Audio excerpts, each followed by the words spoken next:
Hi, I'm a higher ed CMO and I have a confession to make. I suffer from imposter syndrome. Despite having worked in higher education for 18 years, being award winning and having a great career, I still sometimes feel like I'm bluffing my way through this whole thing. And I know I'm not alone. That's why I'm really excited about today's guest.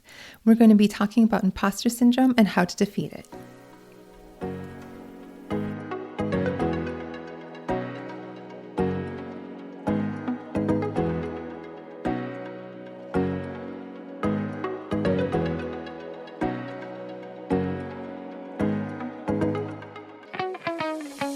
Welcome to Confessions of a Higher Ed CMO, the podcast designed for higher education marketers. I'm your host, Jaime Hunt, and I am so excited to have this opportunity to share insights and inspiration. With Confessions of a Higher Ed CMO, I'm designing a different kind of podcasting experience. With each episode, I'll be bringing in a guest for a deep dive into the challenges and joys we all face in higher education marketing. After each episode, you can join the conversation on Twitter by using the hashtag HigherEdCMO. I would love to see this become like a book club, but for a podcast. And be sure to follow me on Twitter at JamieHuntIMC. That's JamieHuntIMC for more opportunities to connect.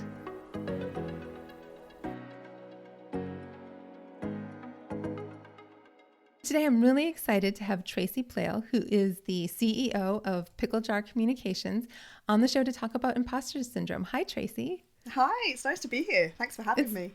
It's so great to have you on the show. This topic came up when I was first talking about topics for Confessions of a Higher Ed CMO, and it seemed to really resonate with my followers on Twitter. A lot of people suffering from imposter syndrome. So definitely want to have some chat about that today. But first, can you tell me a little bit about your career journey? Yeah, I'd be happy to. So I've worked in higher ed for about 20 years now. In fact, coming up for 20 years in about the next month or so. I guess I should celebrate that in some way. Haven't decided yet how yet. So I started my career as a failed PhD student. I actually started a PhD at the university that I ended up working at. I was working part-time in the communications office at the University of Warwick, and I decided that I was enjoying the work in university communications a lot more than I was enjoying my PhD. So I quit my research and decided that I would work in university comms instead. And so I spent the first kind of 6-7 years of my career working in-house in a university, and then, doing various things across various communications, marketing, web, digital, social type roles, lots of broadcast PR type stuff as well. And then in 2007, I decided to hop over into the consultancy side of things. I saw a real niche around that time, especially around social media consultancy in the sector, which in 2007 was basically everyone asking me how they could stop people talking about them online. And it's changed somewhat since. But from there, it's kind of evolved much more broadly into content strategy. And now, as the team at Pickle Jar, we do a lot of content strategy and experience design work for the higher education sector. I'm also the founder of Content Ed, which is a community, a conference for people that work in content professions, content careers in the education sector. And then a few years ago, following some personal experience, which I'm happy to say more about if you want to go there, but I ended up deciding that I would complement my content strategy work and my leadership within my own company with coaching. As well, I had a couple of years of working with a coach and realised that it was changing everything for me, in the way that I saw myself, the way that I thought about the world, but also in how I was leading and doing my work. And so I spent a year hopping back and forth across the Atlantic between the UK and New York, training to become an ontological coach. So I also have a private coaching practice as well alongside my consultancy work, which is how I end up digging into, talking a lot to people about things like imposter syndrome. And it is probably the number one conversation, the number one topic that I have in my work. Wow. Really? Yeah. I don't know if it's because people just see me as I've somehow carved this niche for myself in working in this space in imposter syndrome, or whether it's just because it's so pertinent in higher education, but also in the content strategy profession as well, that I think I probably do see a lot of it in those two professions, industry sectors. and also have, talk about it quite a lot. So I think there's become quite a lot of interest. But number one thing that people come to my coaching practice around is experience of imposter syndrome, wanting more kind of sense of purpose, and having the confidence to actually own their own kind of sense of purpose, and being able to move with that and do something about it. That is really interesting. And I guess it jives with the reaction when I first tweeted about this and how many people raised their hand and said, I have this issue. But for those who maybe don't know what imposter syndrome is, or they might have like the quote unquote symptoms of imposter syndrome, but haven't assigned a name to it, how do you define what imposter syndrome is? Yeah, I mean, there are a few different definitions around it, and the most common one that you'll see is that people have an experience of feeling like they're a fraud or that they don't belong. Literally that they feel like they are an imposter in a particular situation. My own definition is a little bit kind of broader than that, because I think it does show up in different ways that doesn't always feel like a sense of feeling like a fraud or an imposter. For me, I often relate to it as being a state of mind where people don't believe that they are enough. So really it's a conversation about enoughness, and it's often a conversation about how we perceive other people to be viewing us as well. And I think it's really worth saying as well, when we're talking about imposter syndrome, the word syndrome gives it quite a lot of weight and gravitas. Like it's not actually like a diagnosed syndrome, it's not really considered to be something that we would diagnose someone with, like depression or anxiety or anything like that. But it is a very, very real experience for a lot of people, and it really is just a form of not feeling confident in the space that we're in, and not feeling that we are either ready to be there or that we actually belong there. Yeah, and it shows up in lots of different ways, particularly in meetings. Can you tell me a little bit about that? Yeah, I mean, particularly with people that are coming through their career and coming through their ranks, and they have exposure to being in meetings with people who might be in more senior roles, higher up the hierarchy. This perception of like needing to perform or needing to show up a particular way will enter their space, and then the kind of the nerves, the lack of confidence will creep in, that they feel like they're not ready, that the fear of failure might creep in, or all of those kind of things could show up. So. And one of the kind of the symptoms, as I think you just labelled it just now, Jamie, is the fear of being found out. And that will often show up when someone feels like they're in a situation where they feel like they're being exposed or put on the spotlight in some way. So, having to contribute to a meeting that they don't normally attend, speaking at a conference or giving a presentation to colleagues or things like that, where it feels like we are put under the spotlight a little bit, and that therefore there is that risk or that danger of exposure, to be able to be questioned, and therefore to be able to be found out as, not knowing enough, not being prepared enough, or whatever the variant of the individual's imposter syndrome might be showing up as being. Are there certain types of people or demographics or professions where imposter syndrome is more likely to surface? This is kind of a yes and a no. I see it in people that you wouldn't necessarily expect to see it in. And that's partly because in the work that I do as a coach, I'm often privy to very confidential conversations with people. So people will open up to me about their experience of it in a way where they won't necessarily speak up publicly about it. So I think there is a lot of experience of it that people don't talk about. And therefore, there are a lot of people that we wouldn't necessarily expect would have it or experience it that do have. That said, there are definitely some patterns around it. So some of the groups, if you will, that I see it showing up in. One of them is people who are traditionally excluded groups, who are actually having to make the steps and the moves to actually belong in a situation that historically we would not have belonged in. So women, persons of colour, people from a socio-economic background that may not have belonged. I'm a first generation person in my family, the first person in my family to go to university. So for me, a lot of it showed up from a kind of a social capital perspective of I didn't belong. So there's definitely the kind of the people who are led to believe that they don't belong by external factors and historical and ancestral factors that go on, that have always kind of had this voice of telling them that they don't belong or that they're not enough in a particular situation. So that's definitely one group that I see that occur quite a lot in. The other group that I see it a lot in, and this is why I think we see such a prevalence of it in higher education, is amongst high achievers.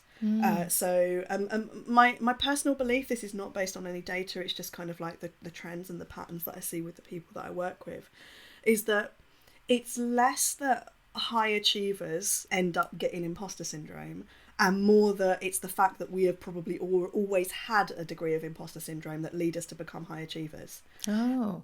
So there's a kind of like a cause and effect thing at play there that I think is happening. And I have like a secret theory that, again, is just, it's a hypothesis, it's not based on any data, but I have a secret theory that a lot of academics have imposter syndrome. And that the reason that they pursue academia, the reason that they climb that academic ladder of gathering more and more academic credentials and titles and everything that we can, is actually a response to a degree of imposter syndrome and feeling like we have to prove ourselves. And when you actually start to notice some of the behaviours that you see amongst faculty and amongst some of the people working in academia, you can actually see some of the kind of the drivers and the signs of it at play, even though they don't always talk about it openly. So high achievers, traditionally excluded groups, are probably the two areas that I see most people experiencing it from. And then the third group really are people who have had some kind of experience, probably in their childhood, that has told them that they're not enough. Or that they're not good enough. And speaking to my own experience of this, I mean, my dad, most amazing dad in the world, love him to bits, but he is, oh my god, his perfectionism is just unbearable. And when you grow up with a perfectionist parent, you're constantly exposed to that. Well, it's never going to be quite good enough. And it's inevitable that you kind of extrapolate that to mean, well, I therefore am not good enough. And I've had to do a lot of work unpacking that in both coaching and therapy over the years to get some degree of resolution around that. Hey all, I hope you're enjoying this episode of Confessions of a Higher Ed CMO. I want to take a moment to thank my friends at MindPower who are making Season 2 of this Enrollify podcast possible.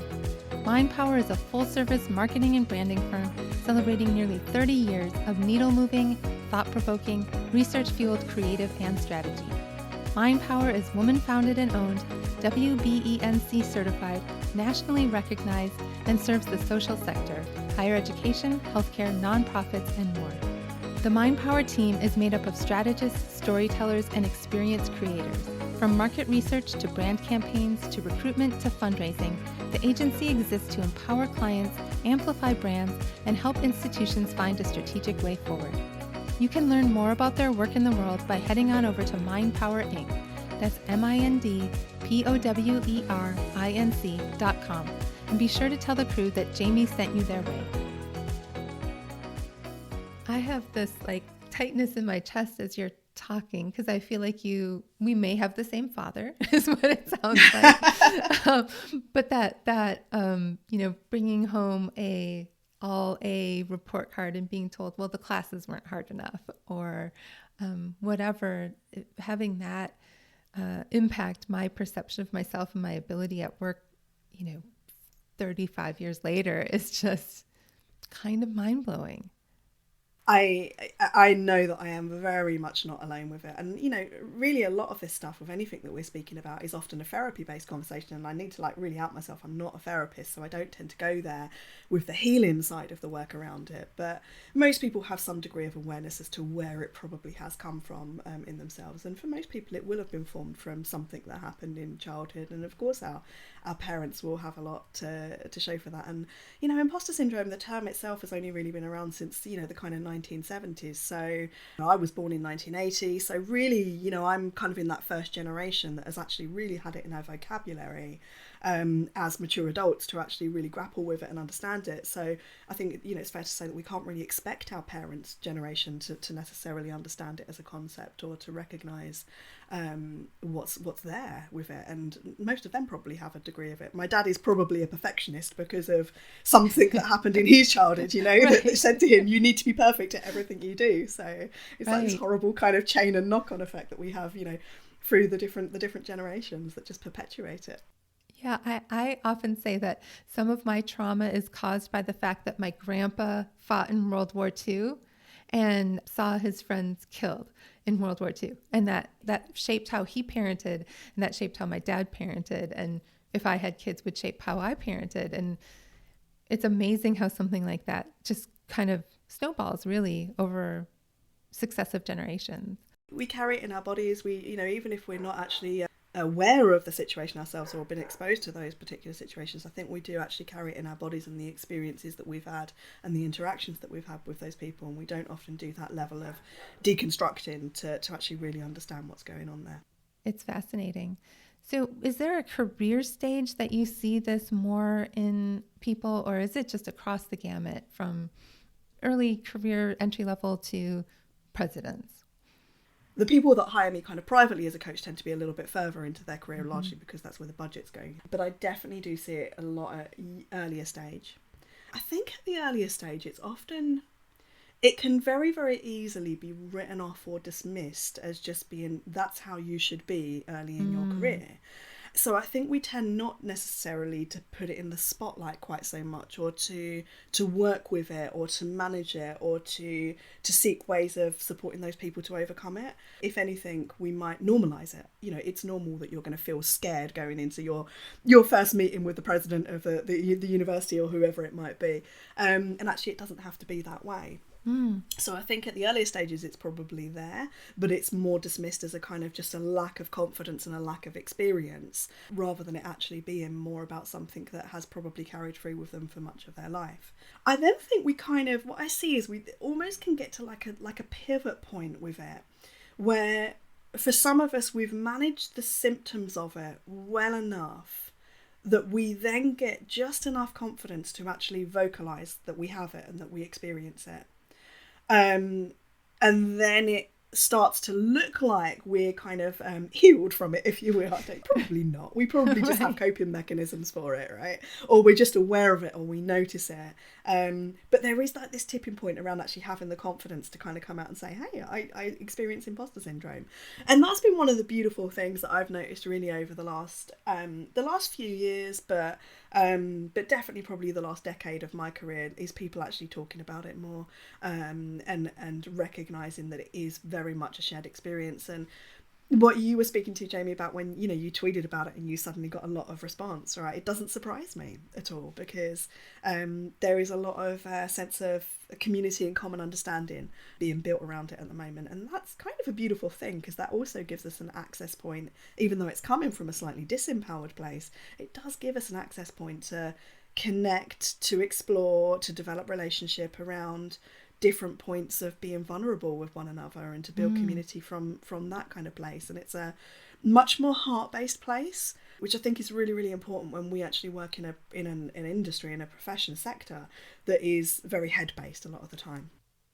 Are there ways that leaders might inadvertently, further a feeling of imposter syndrome? Are there things that we should be coaching our teams and our employees that might help them either not develop it or address it earlier in their career, develop coping mechanisms earlier in their career?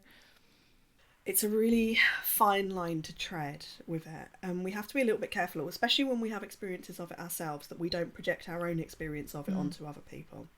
And that's the thing I think to get mindful about. And so for me, the trick with being a leader that is working with people that you might notice seem to be experiencing this, or showing some signs in it, even if they're not articulating it, is to get curious about what's going on with them, rather than to assume and to project our own experience of it on them. And so I will often, once I've kind of developed that safe space to have those kind of conversations with people, the thing that I'm often curious about is, what is the belief that they have about themselves that has this occur for them. So generally it's like we all have these like fears that we have about ourselves, and none of them are true. They're all kind of these little sort of micro lies that we've built up across our whole life, but they're things that we hold and we carry, and then we develop behaviours, coping mechanisms, if you will, that kind of shroud them. And those coping mechanisms and those behaviours are often the first sign that you will notice as a leader that someone has a degree of imposter syndrome coming on. So some of the things to watch out for are, and they're really varied, so this is why to get curious about it, you're going to notice in some people that they get very quiet. They won't speak up in meetings, they won't have their voice heard. Other people, you'll notice that they diminish themselves. So they might say something brilliant, but they'll immediately caveat it afterwards with, hey, I'm saying this great idea, but here's 20 reasons why it wasn't a good idea. Or, oh, but don't listen to me, or that's just a silly thing, or they prefix what they're going to say with something like that. The other sign of it that I see a reasonable amount of is proving. People that display lots of proving behaviours, that they feel like they've got to prove how intelligent they are, prove how great they are, and they might like really, really over-egg it as well. And the other sign of it that I see a lot of is what I call condition stacking. So condition stacking is a state of I will be ready when. I will be confident when I have done 20 different training courses on this thing. I will be able to deliver that presentation when I've spent 100 hours trawling over my slide deck. Those kind of behaviours are often a sign of someone experiencing some kind of it. So the thing to notice is what the behaviour is that you're seeing, and then to in a very kind of loving and supportive way reflect that back to the person and get curious. Hey, what's that about? I noticed that you're displaying some behaviours that feel like you need to prove yourself to me. Like, what's that about? What do you might be afraid of? And after a while they'll start to dig into that. My own versions of it, the fears that I have about myself, which aren't true, but I display a lot of behaviours, may even be doing one of it right now, is I have a fear that I'm stupid. I have a fear that I'm lazy. I have a fear that I'm weak. I have a fear that I'm not lovable. Like all of these kind of things, and we don't often put them on loudspeaker. But what we do is let our like internal bully kind of play that broken record over and over without ever really listening to what the words are saying. So when we're coaching and supporting people in our teams or in our organisations around this, the trick really is to actually put it on loudspeaker. And then to interrogate just how that fear that we have about ourselves just is not true.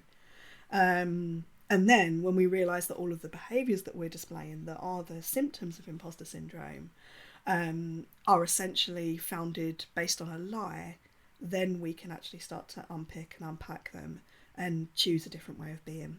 That is absolutely fascinating. Like the things that you shared about the different ways that it manifests.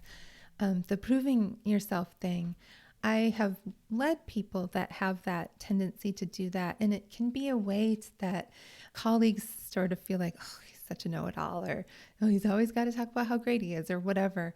And I really want to highlight that, like, you don't have to prove yourself to me conversation as being something that not only benefits the person in terms of their perception of themselves, but also benefits them in their relationship with their colleagues. Absolutely. And like, I see the way that you talk online on Twitter about the way that you think about your own leadership. And I know that you are one of the people out there that's really, waving the flag for being very empowering as a leader. And, there are a few people in our sector that I think are doing a fabulous job of this. And the fact that you even run this podcast is a sign of it, right? But for me, there's some fundamental planks that we need to lay with our teams that we as a sector, and actually just in leadership as a whole, are not really used to laying. And there's a couple that I lay that tend to surprise people when they first hear me say it, and I'm not sure they really actually believe me when I say it, so I then have to prove it to them actually in a way. And those are two like basic principles when people join my company, or when they become a coaching client, or when they become a consultancy client. The two principles are these things. One is that I choose to love them. I actually don't believe that love is something that needs to be earned or won. I actually believe that love is something that we have the choice to be able to give to people. And love isn't actually a concept that we talk a lot about in the workplace, because we're kind of like, oh no, that's just for outside of work, that's for my friends and family. But I don't actually believe that's true. So firstly, when people join my company, I make it clear to them, I love you and I've got you. So that's just a given. And I think sometimes that will just lay a bit more of a sense of psychological safety in the space. And the other is that I already believe that you're brilliant. I'm not in this conversation because you need to prove to me that you're brilliant. Like, I already believe now. Now that's the one where the imposter syndrome really creeps in, because if they've got imposter syndrome, they are sat there telling themselves, oh, but I'm not brilliant, and Tracy thinks I am, and that she's going to find me out later on. So that's still going to run, but I still think it's on us as leaders to actually reflect, to say out loud, I believe you're brilliant. I think we play this really kind of toxic game in the workplace of waiting to be validated by someone. And that we've got a bit of a social kind of perception that it's not okay to ask for validation or acknowledgement. So what happens is people kind of wait for it, and the leader might not necessarily realise that someone's waiting for it. And then that person makes it mean that they are not any good at what they do because the leader has not given them the validation or the pat on the back that they need, or whatever it might be. So another thing that I'm really trying to normalise in the work that I do is people actually asking for the validation and the acknowledgement that they need, and for it to be okay to say to someone, hey, I need some acknowledgement right now, because there is always something that we can give, always something, but we don't always realise that someone needs it, because especially people with imposter syndrome, they keep it really quiet that they need that. That is, when you talked about that, I'm reminded of a time one of my team members at Miami, we had a sort of a coaching conversation. Some behaviors needed to shift and change, but there were things about the person, 90% of what they were doing was great. And I really wanted to stress that. And this person at the end of the coaching conversation said, words of affirmation are my love language. So as you see improvements, can you let me know that you're seeing them? And I thought that was so brave to do that. And so helpful to me as a leader to understand this is what motivates this person. It's that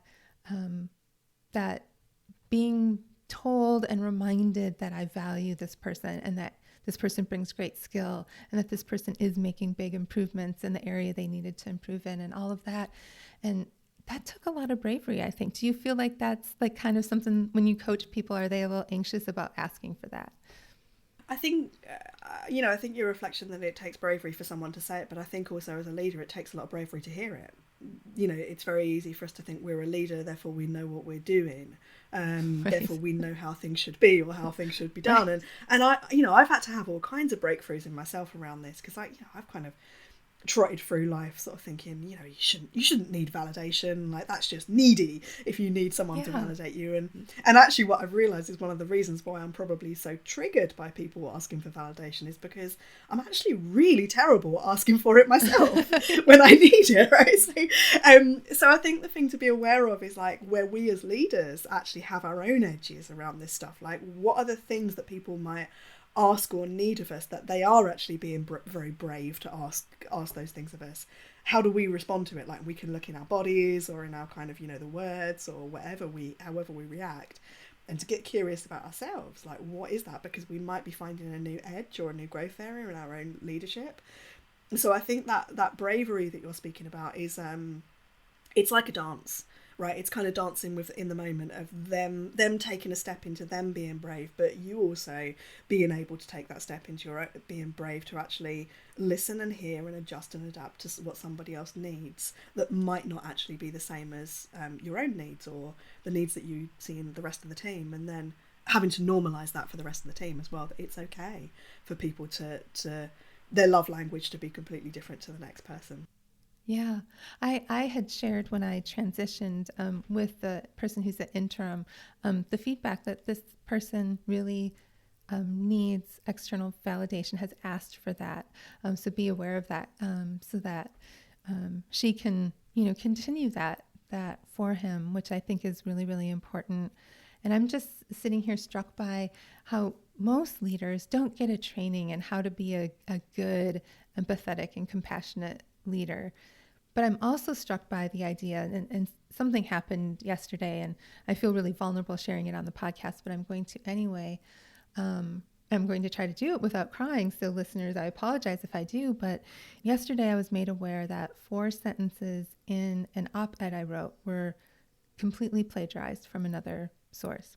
And what had happened was, more than a year and a half ago, I had created a bunch of notes about a topic. A bunch of them were just my free-flowing thoughts, and some were copy-pasted from something. But when I went back to them a year and a half later, I did not remember at all that I had copy-pasted any of it. I thought it was all just my free-flowing notes. And so when I was made aware, I was mortified, horrified, and beat myself up really bad all day yesterday. It was an inadvertent mistake. It was absolutely not intentional. I try to be overboard with crediting and citing sources when I have that opportunity, but I was beating myself up so hard over that. And it sort of fed into like, look, you are a fraud. Like, look at you. You have to steal other people's words in order to be successful and to write something good. And my husband said, how would you treat one of your staff, if they made the same mistake? Why are you treating yourself so differently from that? And I think that's that sort of, I feel imposterish. I feel like a fraud. I feel like people should stop listening to this podcast. I'm struggling with even recording today because of that feeling. And I want other people to kind of hear what my husband's great advice was about treating yourself with empathy and compassion when you feel in this sort of space and where you're feeling sort of vulnerable and like you missed the mark. Mistakes happen. People make mistakes. But for me, from the way I was raised, no, they don't. What are your thoughts on that, Tracy? The one thing that I really just want to check in right now is like, I mean, firstly, to acknowledge you and thank you for sharing and opening up about that. And I get it. Like I've made messes all over my career. Thank goodness that I've made messes, right? They're brilliant. They're beautiful little wonderful messes. But really just to check in, like, what do you need around it right now? Honestly, I feel like I need to hear from the world or something that, you made a mistake and the world's not going to end because of it. Because you were in a rush and you copy pasted from old notes, doesn't mean that you're a fraud, but I don't know how to get there on my own. Like I feel a little better today than I did yesterday, but I'm feeling yesterday I just wanted to post on Twitter, like, y'all, I'm just done. I'm a fraud and y'all shouldn't be paying any attention to me. And I'm not sure how to get past that, to be honest. I mean, I would explore it there are a few different perspectives of it. I mean, one of the things to really be aware of is that we will quite often try and pass over our feelings and emotional responses to things quite quickly, so as to move on because they feel uncomfortable, right? It feels horrible to be telling yourself that you're a fraud. Or you might sit with it for a little bit longer and just allow yourself to feel the feels, or to get angry, or to be sad, or to cry, or whatever you need around it, and just to recognize that is just part of your humanity, and that my assertion is that it's the breadth of your humanity that makes you such a valuable member of this community, and that's all of it. That's the sadness, that's the anger, that's the grief, that's the brilliance, that's the celebration, that's the happiness, the joy. It's the whole thing. None of it is more valuable or less valuable than the next thing. I would offer you just to hold that space for yourself and to ask for whatever you need in it.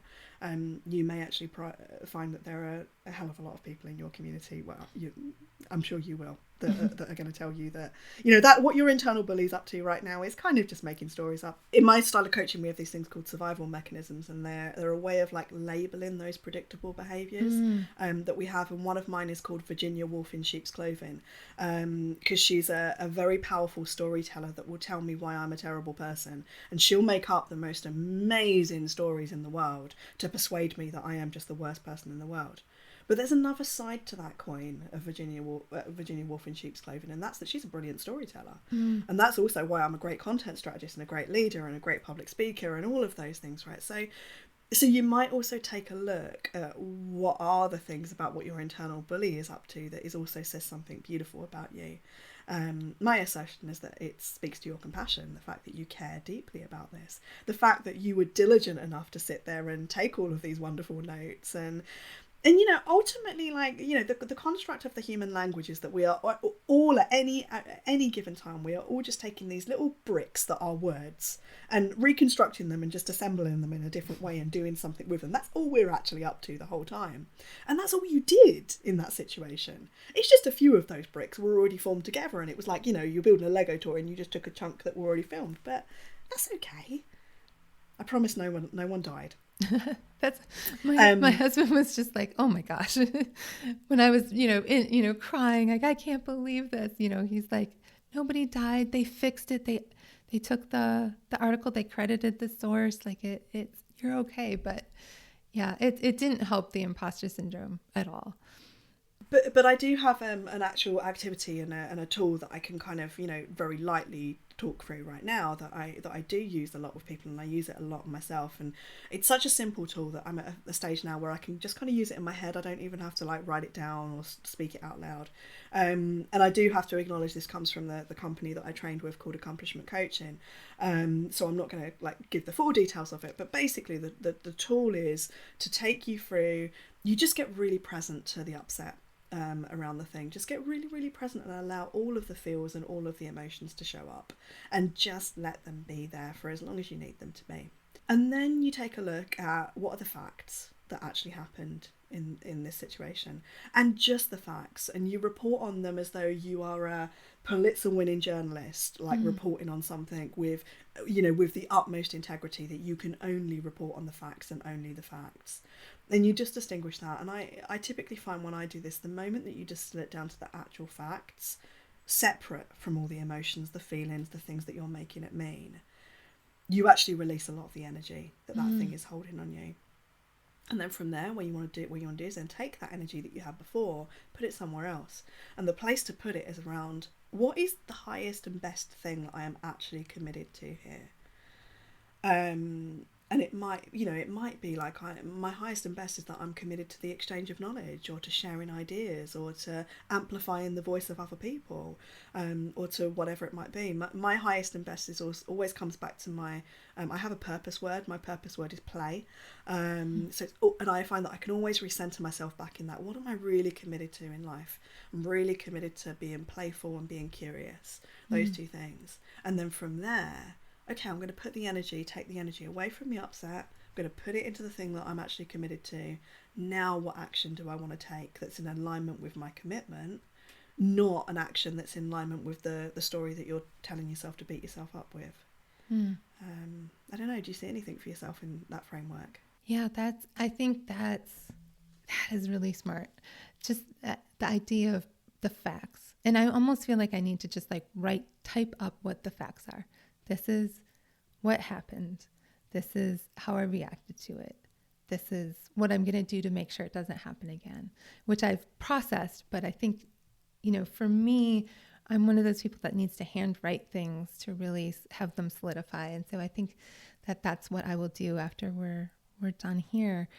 But this kind of segues me into another question, which is like, it feels like, quote unquote, healing from imposter syndrome is not a linear path, that you're gonna go in loops and circles. And has that been your observation?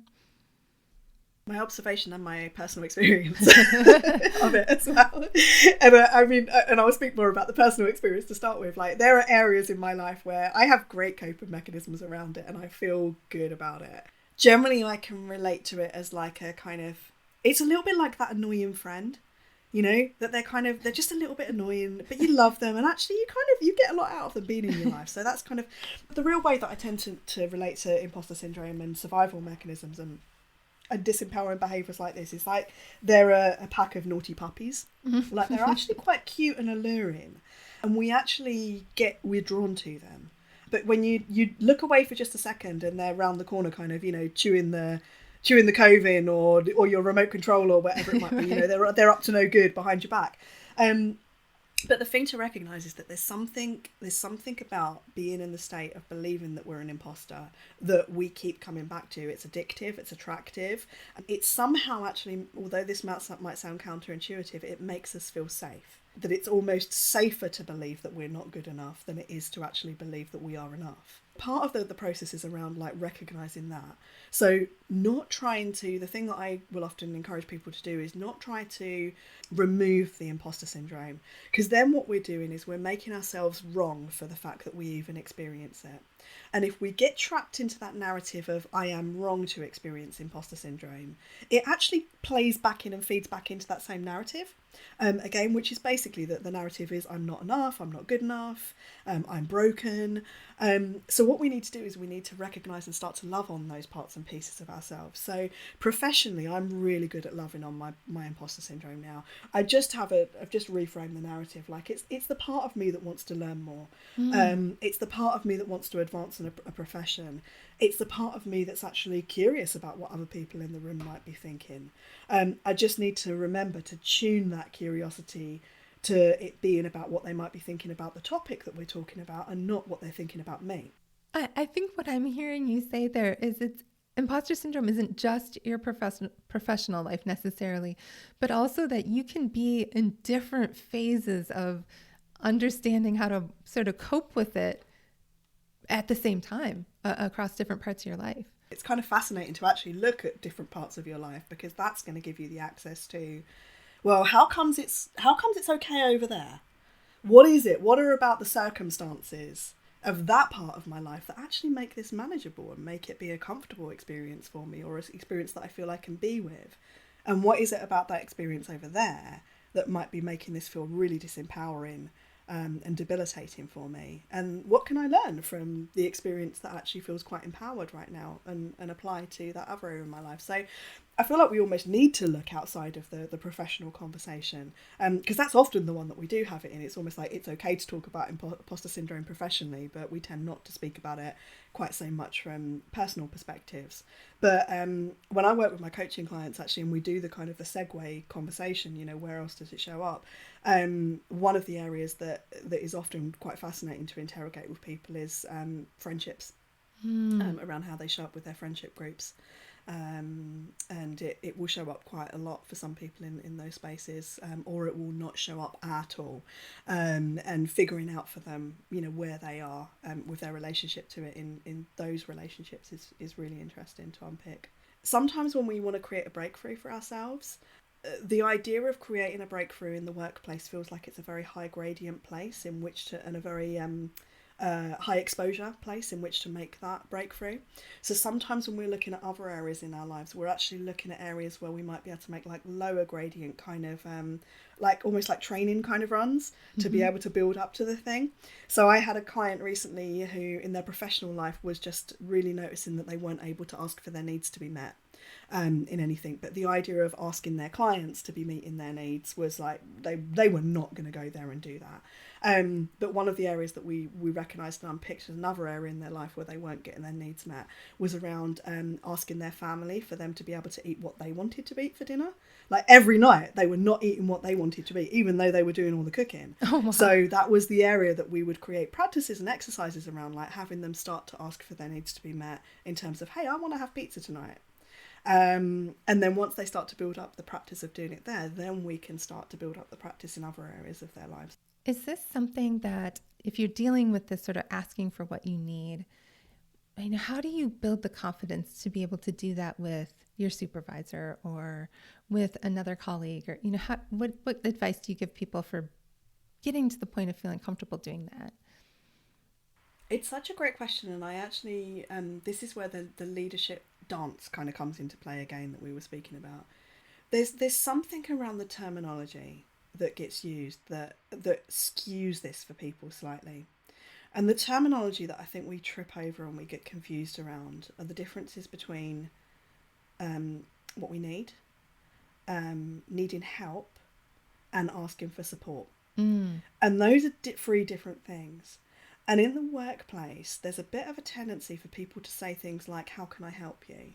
Which is said from a really heartfelt place, full of compassion, full of all the best intentions in the world. But if you're on the receiving end of that, and you're in an imposter syndrome-y kind of swirl, how you might receive that is, oh, you think I need help. Oh. You therefore think I can't cope, or I'm not capable, or I haven't got this. So it can actually be a disempowering conversation. So this is why there needs to be that breakdown on both sides. The question that I find is the probably the more effective one is what do you need, rather than how can I help you or how can I support you. So I realise that's not entirely asking your question, because you're asking like how do I express my needs, when actually I'm kind of saying, well, actually you need someone to ask you what you need. Yeah. But you might actually going into that conversation frame it that way. Hey, I've identified some things that I need, and I noticed that I'm making this mean a million things about me, and like, I can frame it that way, like, oh, I noticed that I need a day off, and I noticed that I'm really, really worried, boss person, sat opposite the table, that you're going to think that I'm weak, that you're going to think I'm pathetic, that you're going to think I'm incapable, and maybe actually being really open and vulnerable about bringing that into the conversation, so that they're actually fully aware of what actually is going on over the other side of the table. Perhaps something like that. Yeah. I usually try to frame, when I'm talking to my team, I try to frame it as, is there something you need that I'm not providing to you?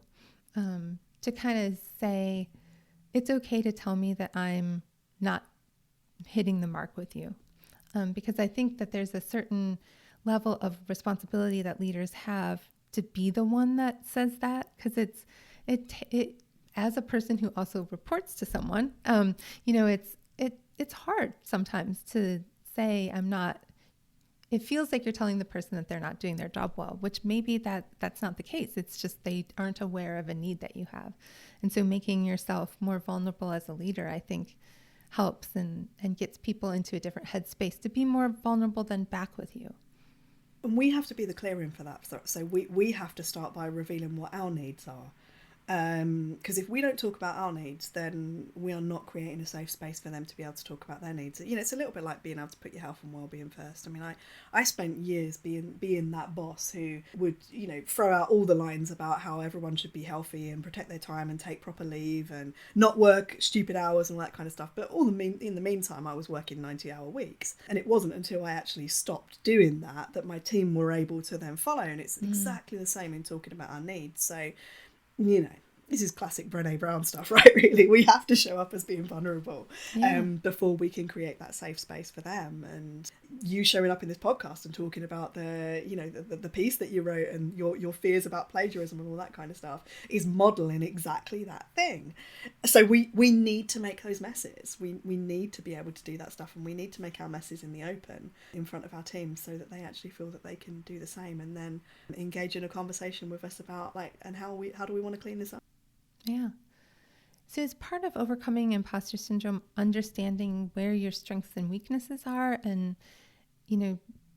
does that play into the conversation at all? Knowing like, I'm really good at this, but this is an area where I need more help with, but that the fact that I need help in that area doesn't mean I'm not good at the rest of it. Yeah, and I would try and I'm saying this from a really sort of elevated position because of the conversation we're in, and I'm not saying for a second that I would do this every day, but I would try not to use the word weakness. It's a language of being less than. I tend to look at it as being like the things that we are reliable for and not reliable for. And I know that for me, I mean, in the coaching work that I do, we give I do an exercise that gives people what we call their essence name. It's basically a 5-word description of who they are when they show up as their most brilliant version of themselves. And so my essence name is I'm zeal, I'm leader, I'm integrity, I'm connection, and I'm mirth. So I know that I'm pretty reliable for showing up as those things. There are definitely things that I am not very reliable for showing up with. Grace is one of them, like humility sometimes, like ease and flow and those kind of states of being. Like, I'm not really always reliable for them. So those are the ones that I might need to put a little bit more intention into thinking about them. Are they weaknesses that I don't show up that way? No, they're just part of my humanity. They're just part of what I refer to as the beautiful ridiculousness of human beings. I know it's a cliche, but we'd all be boring if we were the same. So why label them as weaknesses? We're all like our fingerprints. We're all different. And that doesn't necessarily mean that you can't bring your best version of yourself to things or improve on things that you want to improve on. There was a really cool, this was actually from when I was doing my coach training program a few years ago. There was a really cool activity that we did, and this is not something I do with my coach clients, but it's something that we did as coaches training, to take a look at almost like states of being that you are very, very reliable for being, but they never show up together. One of them typically is very head-based and one of them is often very heart-based. And mine, and it was, very much reflected to me by my coaching colleagues, mine is determined as being genius and delight. So you will either get like the delightful version of me show up, or you'll get the kind of the intellectual sort of wisdom side of me show up. But those two things don't often show up together. So a breakthrough for me as a leader is to reconcile those two things and be able to have them in the space together. And there are many, many times in my career where I can definitely see that one has shown up and not the other. So the delight might show up of me being like really nice to people and being a yes person or a people pleasing. And then when I'm doing that, I just feel completely disempowered. Or the genius, and I have a slight discomfort with labelling it that way, but the more kind of, intellectual part of me definitely shows up if I'm giving people feedback on a piece of work where, oh my God, I can be awful. Like, I can be so brutal because I just, like, in service of efficiency, I'll just go, right, this, and this needs changing. And I don't dwell on the things that are wonderful and beautiful and incredible. And I have to, like, really, really think about that and really lean into bringing the delight into giving feedback to people, because otherwise I can just be cutting. And it's, I recognise that it's not a nice experience for the person on the other side of it, but it's taken me years of work to recognise that that's how I can be, and to have an access point to try and change something about it. I have loved every minute of this conversation. It has been so helpful. But before we kind of wrap up, what would be the number one tip that you would give a listener who's struggling with imposter syndrome? There's a really great book. It's by a lady called Nancy Levin, and the book's called Worthy. The book actually is pitched as sounding like it's about financial worth. So you open this book thinking you're gonna read about how to make your money sorted and get rich and all of that kind of stuff. But in this book, there's just a line that just says, it talks about a lot how we feel like we need to prove our worth. And there's a line that just reframes it all, and it just says, you're worthy just because you were born. Wow. And I come back to that so often. And I think these are the areas for us to practice with our imposter syndrome. It's around walking into a room and saying, I'm worthy just because I'm here. And I play with that. That sounds very heavy. Like, I've played with it. I've got one client who now has a practice where every time they say something in a meeting, in their head, after they say the thing, in their head, they then go, that was brilliant. Just to like validate, give themselves the validation, just to like, they're busy kind of unpacking and beating themselves up, just to go, that was brilliant. And the other practice they took on that's been really working for them is to walk into a room and just believe that everybody in that room loves them already. So those are the kind of things, just to the wisdom that I would hopefully impart is that, whatever the thing is that you want, to actually practice believing that it's already there.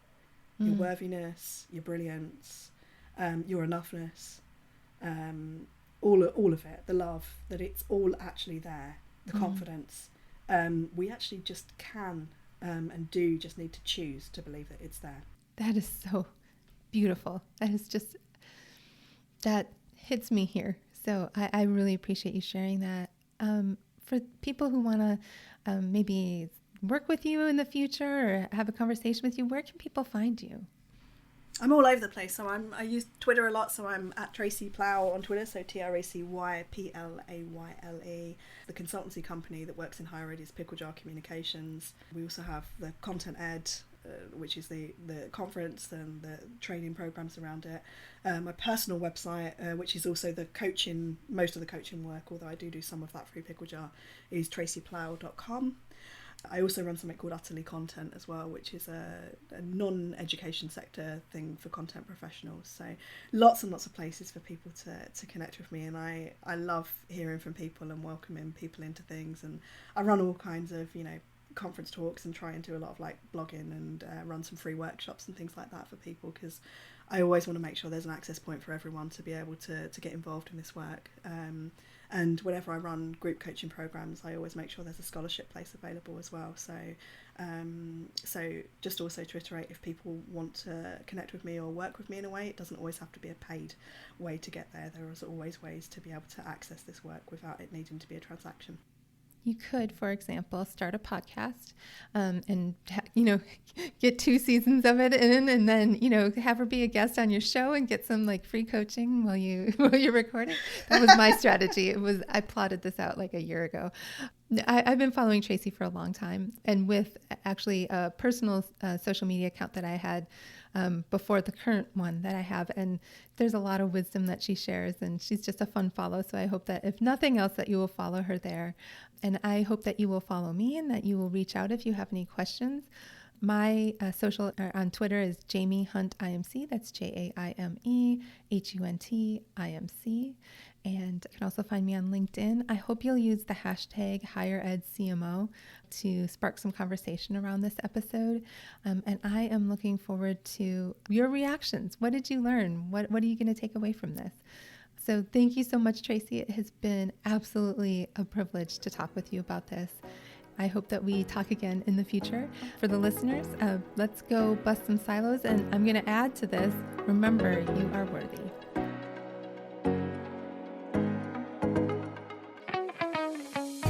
Hey y'all, Zach here from Enrollify. I hope you enjoyed this episode of Confessions of a Higher Ed CMO with Jaime Hunt. If you like this episode, do us a huge favor and hit that follow and subscribe button below. Furthermore, if you've got just 2 minutes to spare, we would greatly appreciate you leaving a rating and a review of this show on Apple Podcasts. Our podcast network is growing by the month, and we've got a plethora of marketing, admissions, and higher ed technology shows that are jam-packed with stories, ideas, and frameworks that are all designed to empower you to become a better higher ed professional. But Enrollify is far more than just a podcast network.